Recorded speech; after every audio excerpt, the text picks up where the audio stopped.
Chris, we've always talked about this is one of our favorite times of the year, October. We got playoff baseball. It's Halloween time. Basketball's back.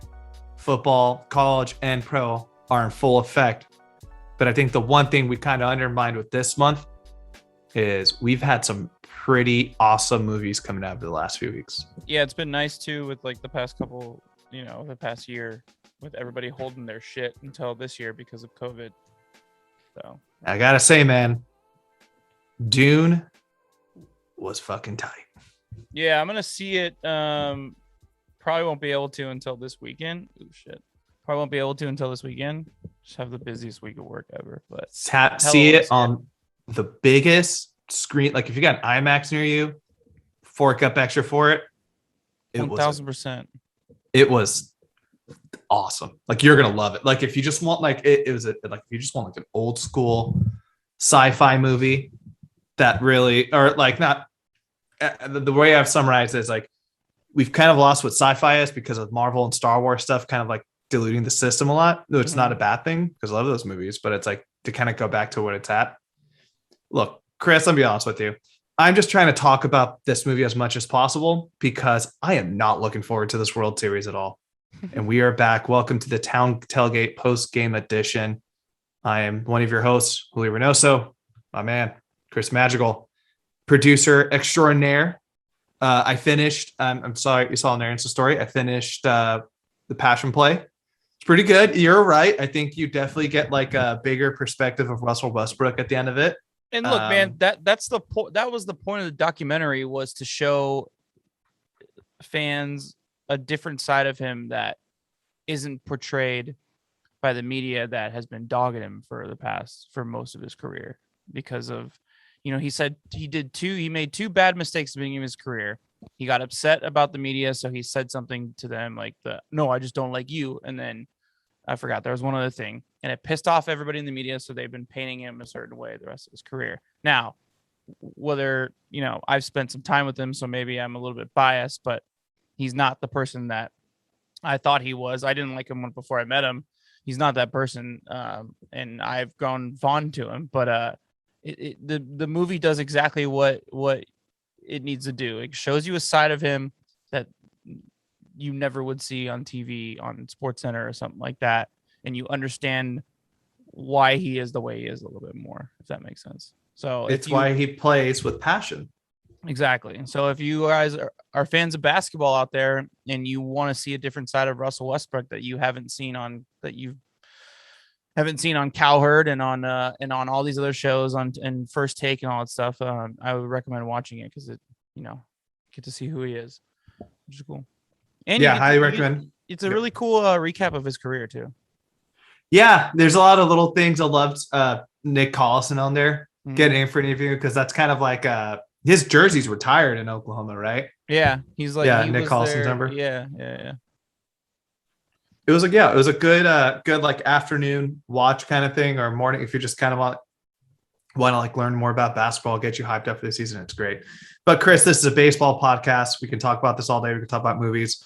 Before we jump into this World Series, which is the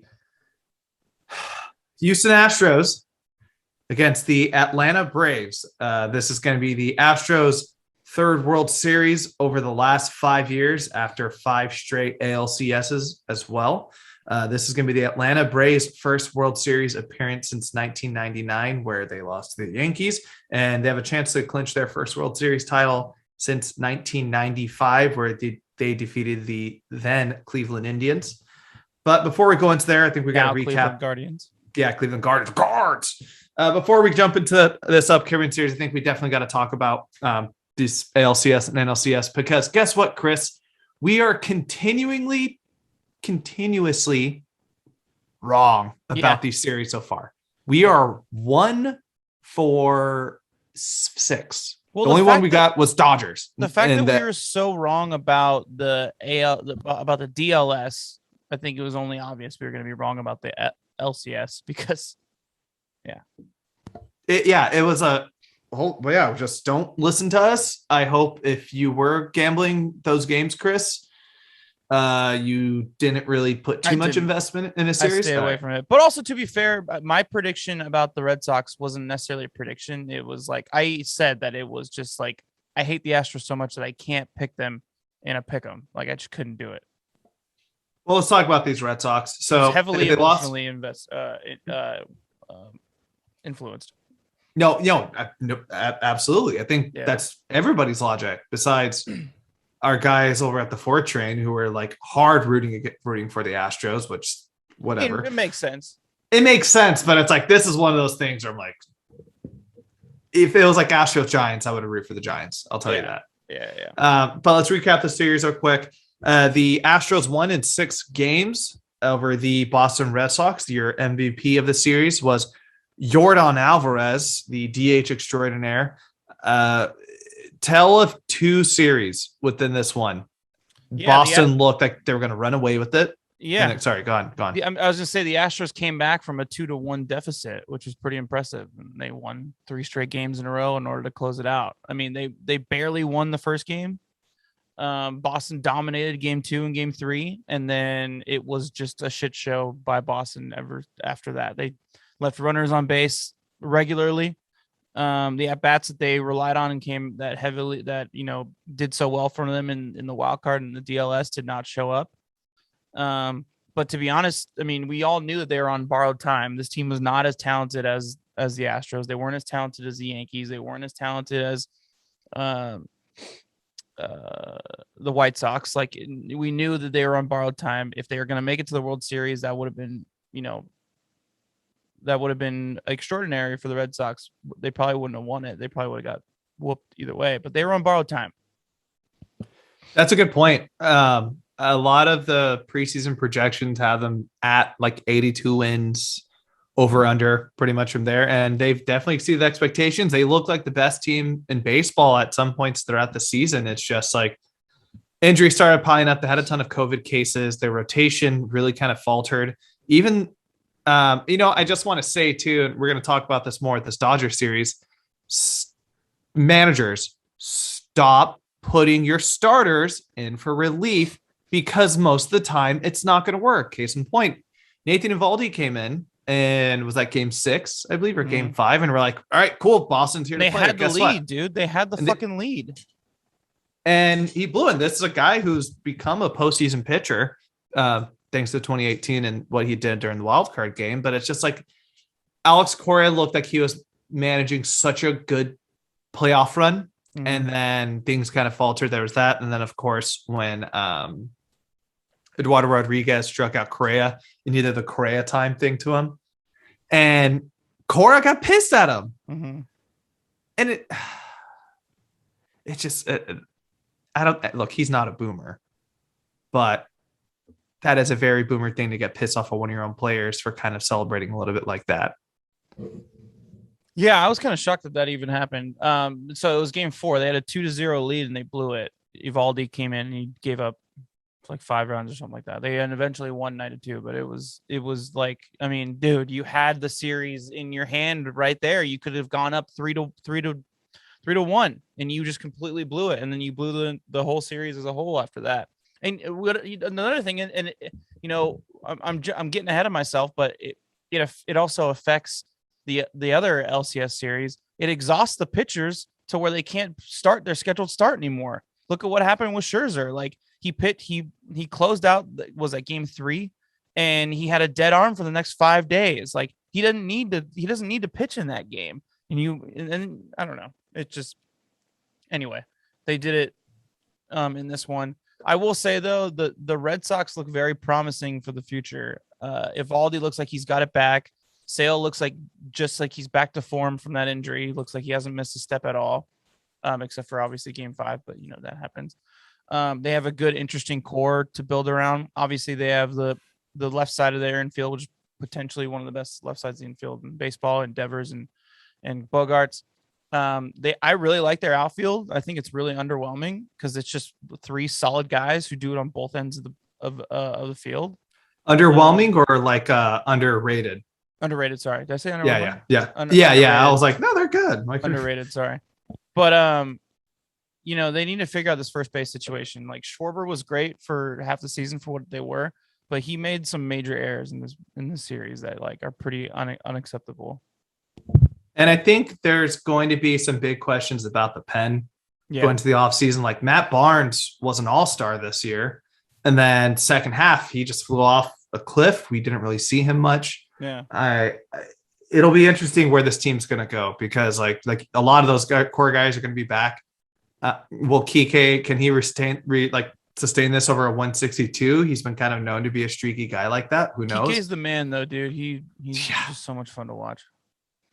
The one thing that was kind of the most mind-blowing about this series was game 5, the Chris Sale, where he kind of shit the bed. That was the only game where both starters went at least 5 innings. Oh, wow. That's yeah. And to kind of before we switch over to this next series with the Astros, look, man, I think a big part of the reason I thought this series is over was Lance McCullers didn't even pitch. He's out all this he's out. He's going to be out for the World Series as well. He's been injured. He's been their best pitcher career, dude. Yeah, no, he's what Charles Barkley calls AD. He's street clothes. Yeah.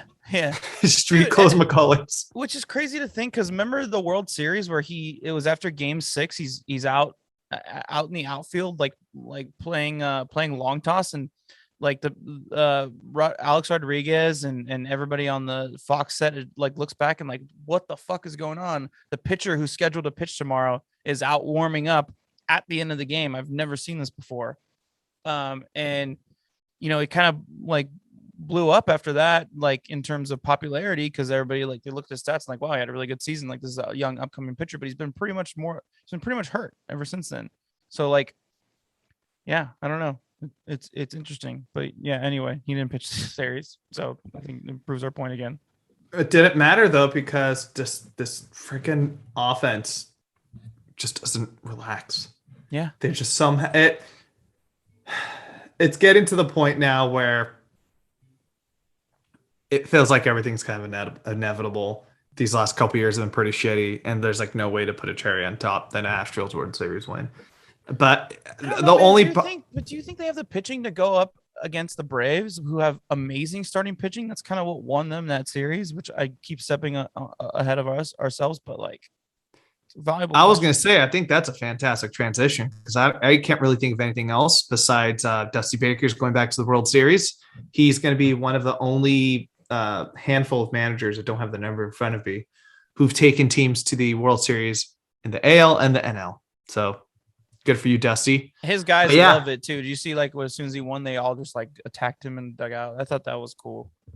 Dude, he's cool as shit. It just sucks that it's got to be this team. Yeah. Anyway, let's segue over to the next series. So I thought it was fascinating, and this LA Dodgers writer came on Dan Patch today and kind of said something like this. So the Dodgers went into spring training with too many starters, and the big storyline around spring training for them was like, are they going to have enough games for these guys to pitch? How the guys who don't make the rotation, how are they going to utilize them? Are we going to see them in a big league uniform? And then we come to playoff time and they only have 3 starters left, like just injuries and just, random flukes, like the whole Trevor Bauer thing just kind of ran through their rotation. And they really only had 3 guys that they could trust to start these games. When that's just like kind of mind blowing. That just kind of shows, one, how long the season is, but 2, like just how tough it is to really get the core starters that you need in order to make a long playoff run. Yeah, because if you think about it, of all the starting rotation guys from the beginning of the year, the only 2 who are still there were Buehler and Urias. Yeah, because Kershaw out, Bauer shithead, Dustin May, Tommy John. Yeah. Tony Gonsolin was hurt most of the season. David Price was hurt. Yeah, everything just kind of a combination of that. Just kind of like unreliable too. Like that's true. Yeah, it was a combination of that and just there was kind of some moments that with this offense throughout the season they are as as a star set as they are, as potent as deep that they can be. They're pretty inconsistent for a lot of the times throughout the season. Yeah. We saw like during the couple Giants series in the regular season that the Giants pitching would just shut them down. So they've just been known to do that. Cody Bellinger stepping up though, that was great to see. I think everybody was kind of rooting for him to kind of pull up there. Chris Taylor is a free agent pending, and that dude is going to get paid. I don't know if he'll be with the Dodgers or not. So is Corey Seager. Yeah, and I think that was another thing. And Corey Seager's manager is agent is Scott Boras, so he's probably going to get around 30 million a year plus, probably in the $100 million range. The other thing too is this Dodgers team. There's a good chance that not that the sky is falling with them, but they're saying like a lot of these guys are going to be gone next year. Like there's a good chance, Scherzer's a free agent, Chris Taylor, Corey Seager, Justin Turner. Shit, that guy's going to be 37. There's a chance he might retire. Yeah. Like, I don't think he will. He had a fine season still, but Clayton Kershaw's arm is just, what's going on over there. Yeah. Max Muncy contract, is his contract coming up soon? Let me see. I think I would imagine he is. I don't think he signed anything with the Dodgers recently, but man, they could have used him in that series also, by the way. Oh yeah, big time. He's been the most reliable hitter all season. Yeah, and it's also interesting because they signed a lot of bad contracts over the past few years, and they spent a lot of money. Like AJ Pollock, they paid him a shit ton of money, and he's been a role player. Pretty disappointing. AJ Pollock is their Andrew Wiggins, if that makes sense. Yeah. He's good for what he does. Yeah. I think he's definitely an everyday starter. He's not worth what you're paying him, though. Yeah, and they didn't re-sign guys, and they spent that money instead of re-signing guys like Kike or Jock, or it goes down the list. And it's interesting because they still had some depth this season, but it wasn't quite the depth that they need. And their payroll is kind of all over the place. They're also having to pay David Price.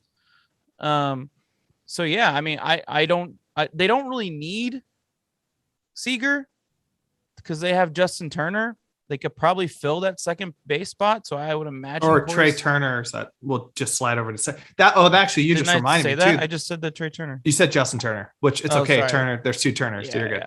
But Trey Turner just did not look comfortable playing second throughout the whole postseason. I felt like there was multiple times where balls, he was kind of underestimating where balls were going to go, and they would just kind of go up the middle and he'd miss it, or just positioning and you just get it wrong. Because at the end of the day, the first two games the Braves won were walk-offs. Both those games flip easily, and I think the Dodgers would be the team in the World Series. But yeah, Ron Darling was saying that on the broadcast. He said for how seamless Trey Turner looks over at short, he just looks so uncomfortable at second.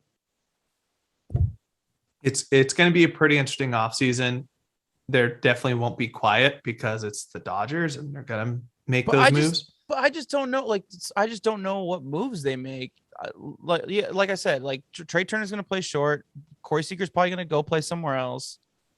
I don't know about Max Muncy. I have to look at it. Well, they still have Will Smith, who's on a rookie contract. He's going to be there for a while. Who's also very good. I don't know. Bellinger's going to be there for a while. They still have Mookie. I don't know if they'll be as good.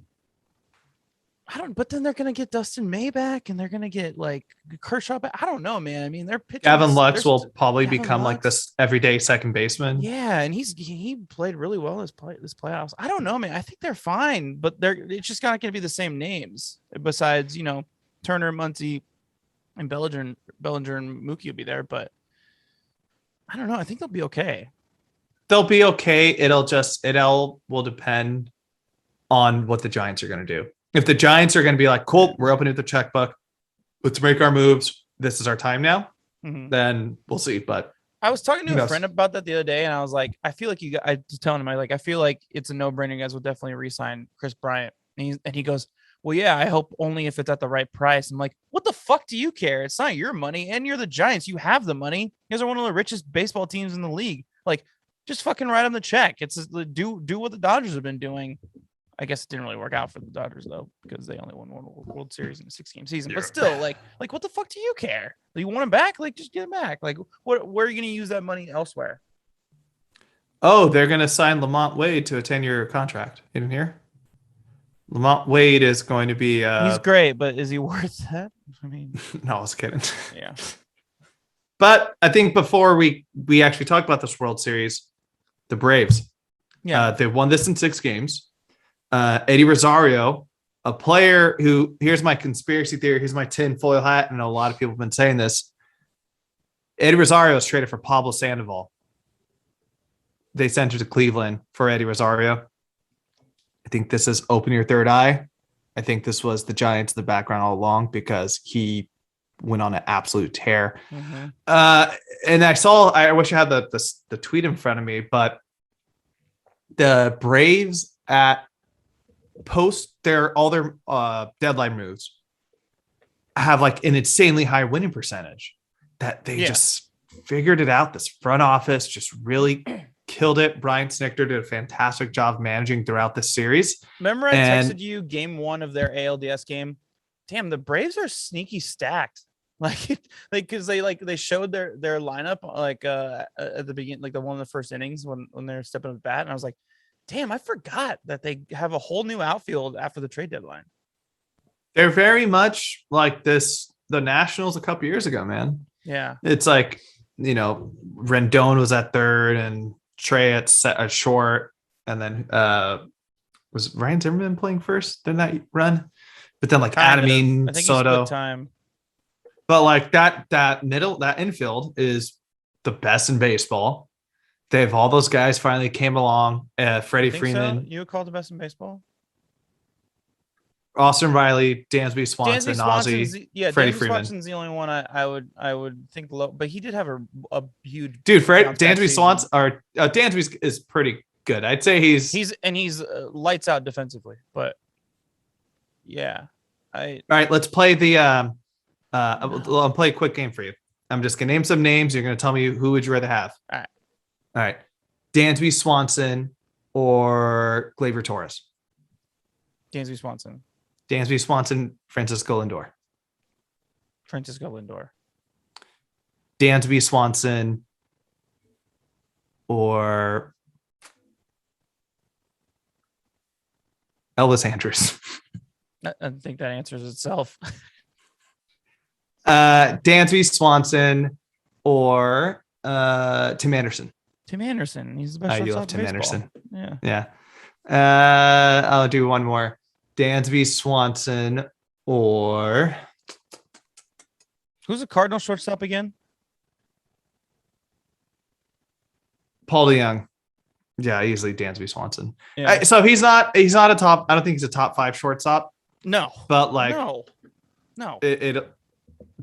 But like if he has another year like this next year, he's definitely a top 10. Yeah.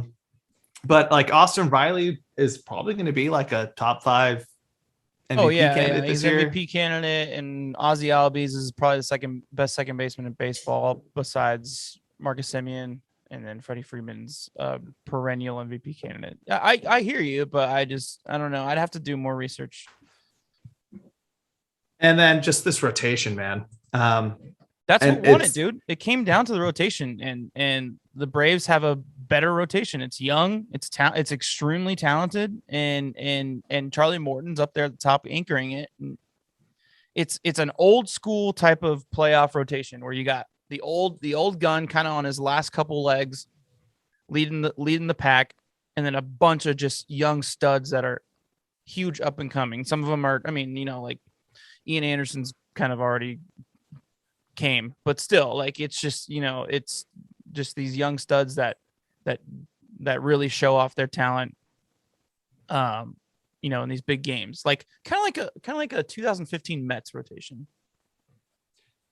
Yeah, that's a really good comparison. Yeah. We're like not different age range, but like Morton would be the equivalent of like Matt Harvey that year. We're like, we knew who Matt Harvey was. He was super established, all this, but like we didn't really know a lot about DeGrom at that point. And Syndergaard just had his long hair and shit. Yeah. So Oh, Yeah, that's a fantastic comp. Steven Matz, I think, was part of that rotation too. Was it Steven Matz? Yeah, Was Steven, Yeah. he's like a 4 or 5 guy that year. Yeah. We got to give a quick shout out to former Oakland great Jesse Chavez. Dude. I don't think a lot of people knew he was still pitching. I was kind of thrown. That was tight. He looked good. He was a start. He was the opener for one of the games. And now he has a chance to go get a ring, man. It's pretty cool. Chris, take it from here. Go open to this. Go through kind of your initial thoughts of this matchup. While you do, I'm going to look up some of these former Oakland greats for both teams, so everybody can root for. Okay. My initial thoughts are, you could say what you want about the Astros offense. You could tell me I'm full of shit. Those listening, like, it's not about pitching anymore. Don't give me the whole starting rotation, blah, blah thing. But like at the end of the day, every championship team we've seen in the past, I mean, God, a long time, for, at least 10 years. What's grounded them and led them to a championship has been their starting pitching. And the Astros do not have that. And this is going to be probably the best rotation they're going to go up against in the playoffs so far. Say what you want about the White Sox in general roster, but their starting pitching was not quite up to par to what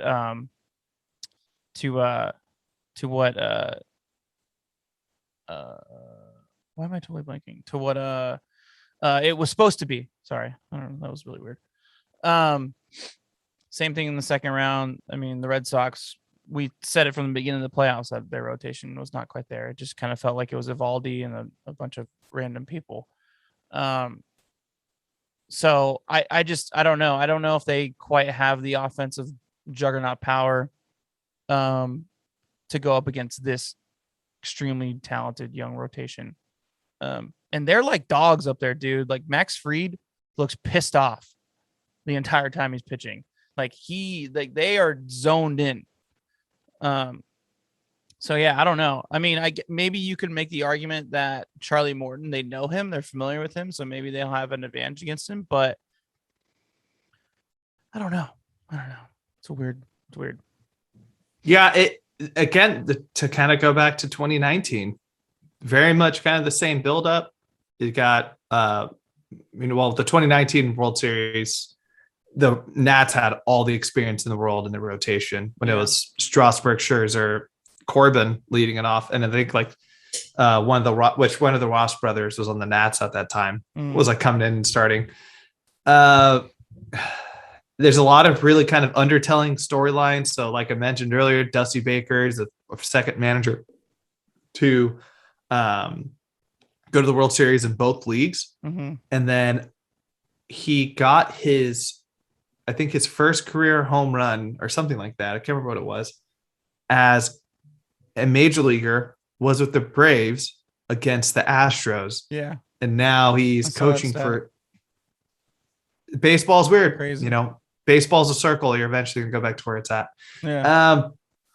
I think this series is, and then I think what makes the Braves kind of special too is like you talked about the pitching component, but like they can, if you're going to make this a slugfest, they'll keep up with you too. We saw throughout this last couple of weeks with the Dodgers, they were throwing up 9-run games too, dude. And then again, like I said at the top when we talked about the LCS, they're like sneaky stacked. So it's like this Astros offense, that's great. I'm sure that's going to be the storyline. I'm sure a lot of people are picking them. I don't have the odds up right now for Vegas, but I guarantee they're the favorite. Probably a lot of Vegas money is going towards Houston, but like, I don't know, man. You look at their batting order and you're like, man, like there's not really any breaks here. Like there are no breaks for the Astros, but the Astros just have a way better rotation. Now, I don't know enough about the bullpens. I don't think I've seen enough from the two bullpens to really like judge that. That's the one thing that I think is a bigger question mark for me.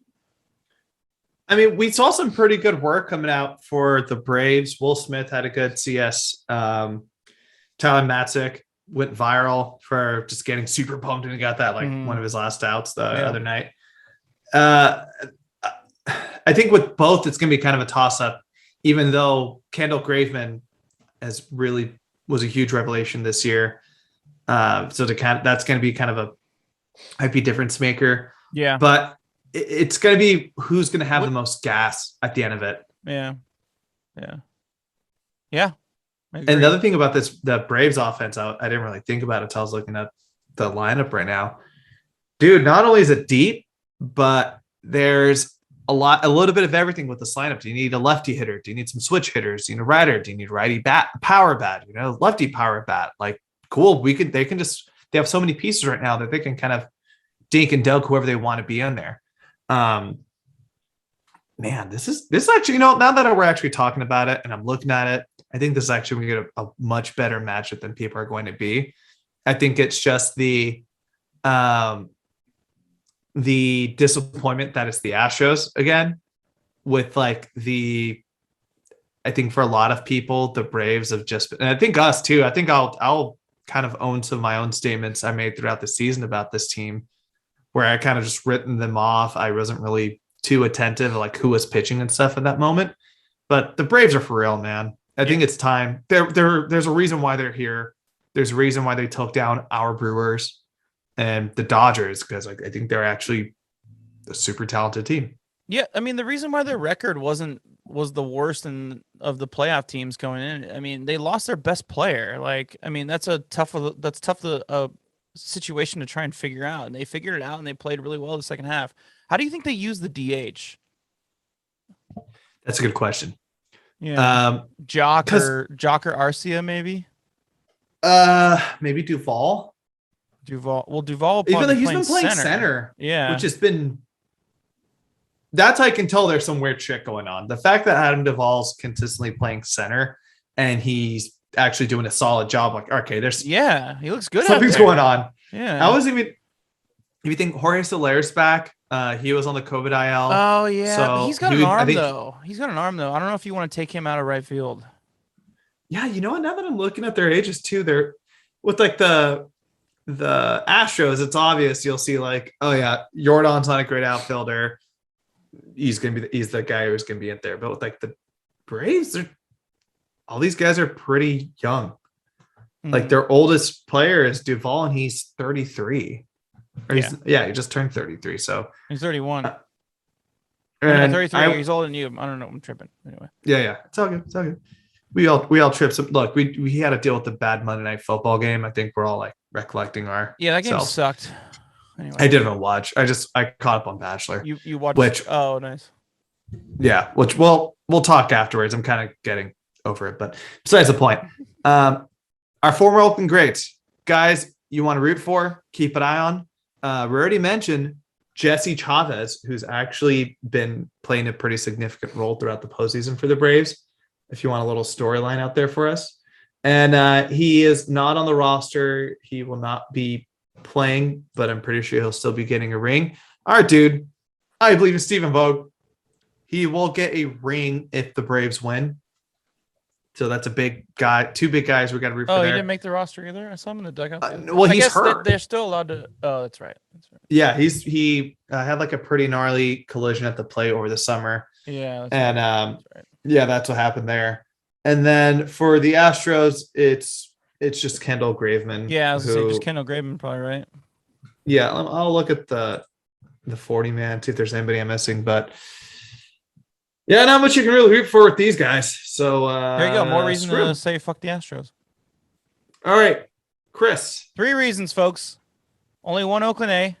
They cheated, obviously, in same division. So, Braves. 4, Texas sucks. Yeah, I mean, who likes Texas? Yeah, I want to go to Austin. I want to go to San Antonio. That's about it. I have no desire. All righty, Chris. Who is would you say is your X factor player for the Houston Astros? Who can you see coming up? And not many people have been talking about him, but then saying, oh, hey, look, this guy just came along and had a big series. Oh, my God. I don't know. That's a tough one. I hate them so much. Yuli Gurriel, I'm going to say, because he's kind of like the leader of the team alongside Jose Altuve. He's been playing pretty well. They were out. He kind of like he comes up big in big moments. I think he's going to be important in this series. Despite how much I dislike him, this goes for honestly for a lot of these Astros, or just the four guys Yeah. who are still there. Um, I think the one player we've kind of forgot about is because he was hurt was Alex Bregman. So I'm gonna go with him with He this one. hasn't I looked think, great though, man. yeah, but he's just one of those guys. It's just like, despite his picture on MLB.com looking like he is just doesn't look happy to be here, just like, oh, Okay. kind of one of those things. Anyways, um, he he's still a clutch player. That's the thing about a lot of these Astros, and that's the reason why they've been contending for all these years. Is even if these guys are down, even if they look at last year, they were terrible for most of the season. They were hurt, but guess what? They're big game guys. They know how to Yeah. do it in those moments, and that's what Dude, makes them so Correa good. specifically in these playoffs He's has a been that guy, and I hate him so much, but he's been that dude. he's a super villain at this point, dude. Yeah, I just really don't like him, but he's definitely the X factor for them. But I think who will surprise you? That was the question, right? yeah. So you got Gurriel, I got Bregman. And Now, Gurriel's like sneaky clutch. Like you kind of forget about it the next day, and you're like, oh, that's right, he's the one who scored the go ahead run, or he's the one who hit that, or earned that, or scored, scored the go ahead run. Wow, the Clippers beating the shit out of the Blazers. what Anyway, was the final? it's 113 and 1-81, but it's 1 minute left. Anyway, Oh, jeez. who so same thing for the Braves. Yeah, who you got?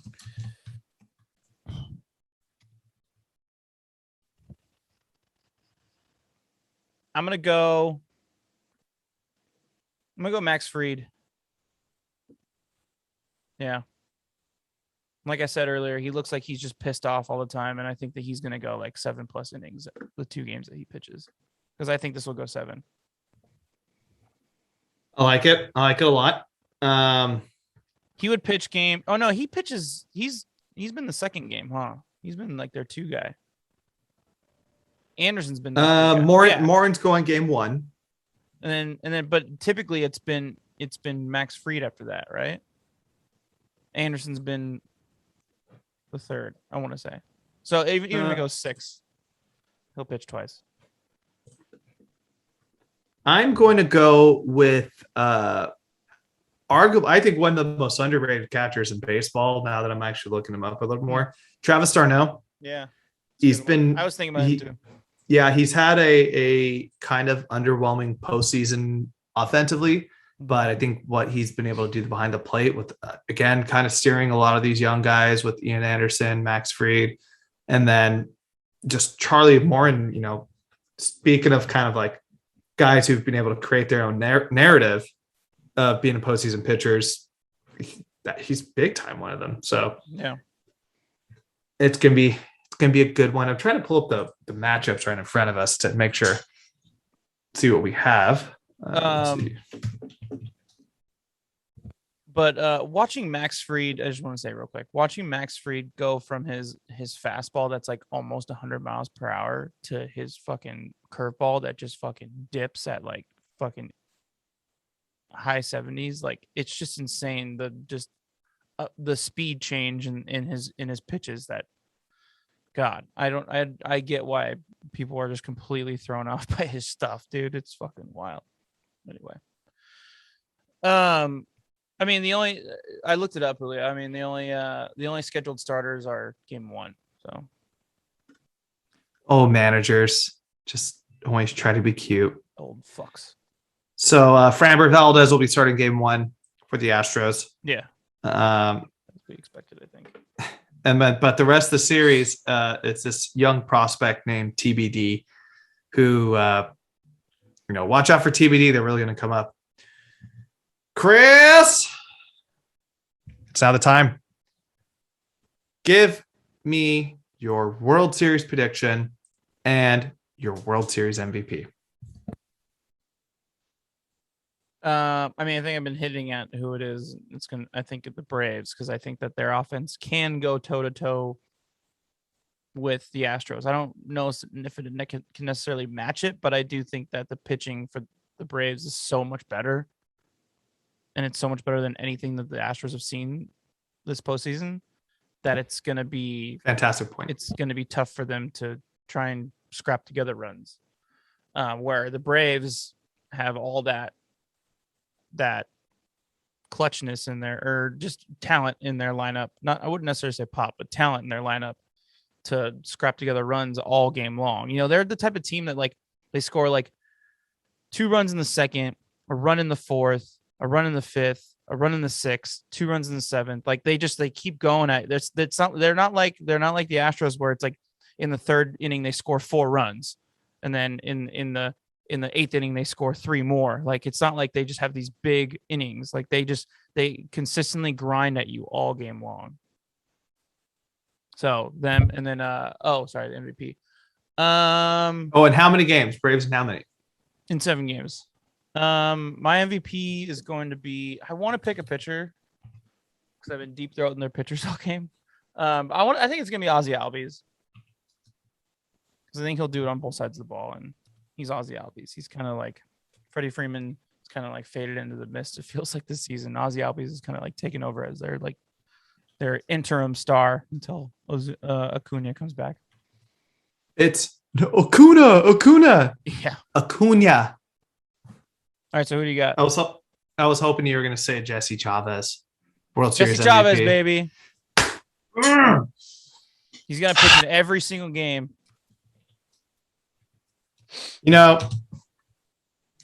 We've been wrong for everything, and I'm hoping that trend continues. Mm-hmm.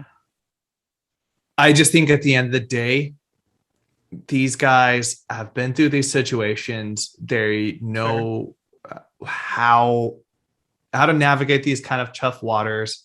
Even if their pitchers are out, this offense will still come through. And I'm just really hate that I'm going to say that. I think it's going to be the Astros in 6. Yeah, I mean, that's fair. The offense is something that you can't the experience is something you can't underestimate. They've been there. They've been here 3 times in the past 5 years. Yeah, it's 3 times in the past 5 years. 5 consecutive ALCS appearance. This might be Correa's last ride with the team.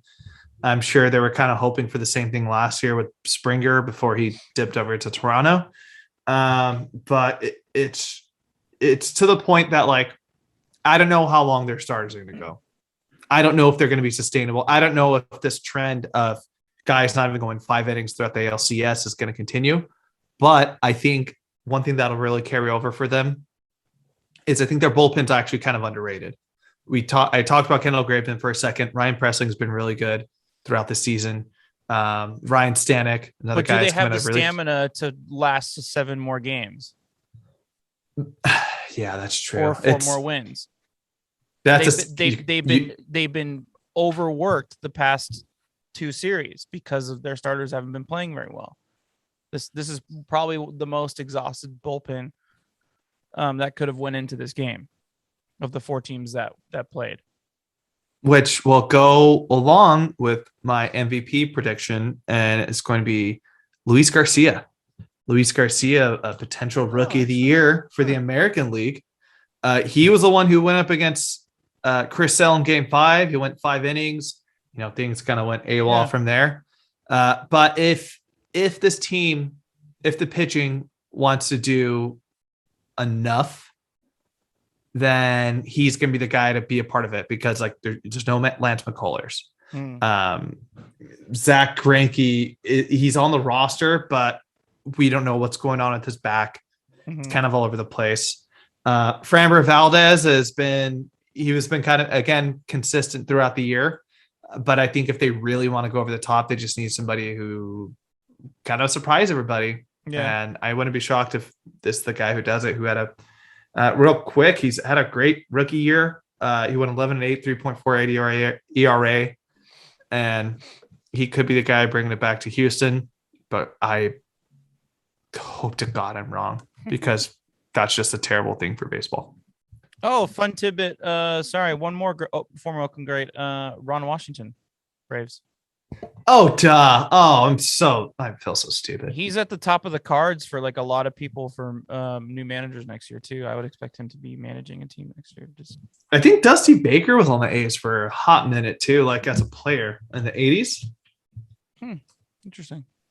Let's see. Yeah, the Oakland Athletics, 1985 to 86. Dusty the last 2 Baker, years. a rare good player, good manager. You don't typically find that. Normally, good managers that rode the bench most of their career. Who would you say is the best good player, good manager ever? Off the top of your head. Yeah, it's easy. It's Yankees manager. Former Yankees manager. Joe Torre? Joe Torre. Yeah. That's a good Easy. one. I was also going to say Yogi Berra. I don't think Yogi had. I mean, he had some success. I don't think he was that successful.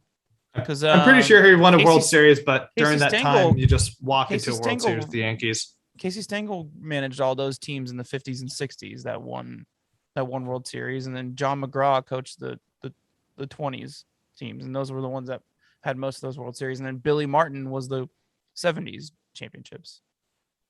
Right. I'm trying to look. 72. Nope. Yeah, I think you're probably right, Joe Torre. Well, that's a conversation. That's a very good offseason conversation of like some of the best. Oh yeah, player. Sure. Oh shit, Frank Robinson. Oh yeah, it's probably Frank Robinson. Yeah, I don't know if he ever won a World Series as a manager though. Let's do. I don't think he did. He was with the Nationals. Yeah, Nationals / Expos. He won, Indians, won the Giants, Expos, went Orioles, over the Nationals. Nats. Yeah. I don't think he. No, he Joe never won Torre as a manager. had success in both ends. He won a World Series as a player and a coach, and he was an MVP too. Yeah, he was a multi-time All-Star. Yeah. Don Mattingly? No World Series championship though. And no, for neither. Yeah. All right. Cool. Woo! All right. Those are our picks. We're still working on the Ray Fosse pod. We're collecting some feedback from some friends. This has slowly turned into a project, and honestly, I kind of like it more like that. Yeah, he deserves it. I'm very proud of it. Yeah. We want that to mean something when we post it up. So that's why we're doing this. Otherwise we would have just put up our thoughts, but we think that Ray deserves more than that. So that's why we're doing that. Cool. Julio. Any last things? Around the diamond, our boys over there, they're going to be busy throughout the postseason or throughout the World Series. Make sure you give them a follow. They've been putting out some good stuff out there. Just make sure you give them a follow. And of course, on Twitter, we'll be talking throughout the games. Might be some games more than less. I'm going to Strokes on Wednesday night, so nice. I will not be doing there.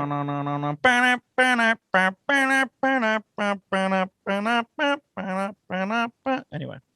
Yeah, so I will not be tweeting throughout that game. But it's been a fun ride. We made it through. Well, let's let this series record. Then we'll really sign off for the actual season. But it's been a good one. You got anything to plug over there? Make sure to get the streaming numbers up for Passion Play.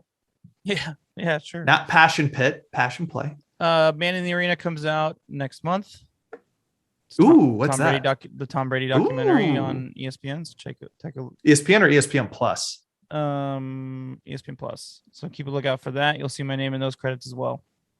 But yeah. Did you see Tom Brady gave that guy? They said on the Manning cast he's going to give him a Bitcoin. Yeah, that's badass. You could give him like 5 Bitcoin. Come on, Tom. He could, but I bet you he's not the one giving him the Bitcoin. It's the crypto company that he sponsors is going to give him a Bitcoin probably. All righty, Chris. Until next time, let's hope for a fun, entertaining World Series. And even 7 games, please. Yep. And even though they're more not baseball, there, more fun. always and forever, let's go Oakland. Woo!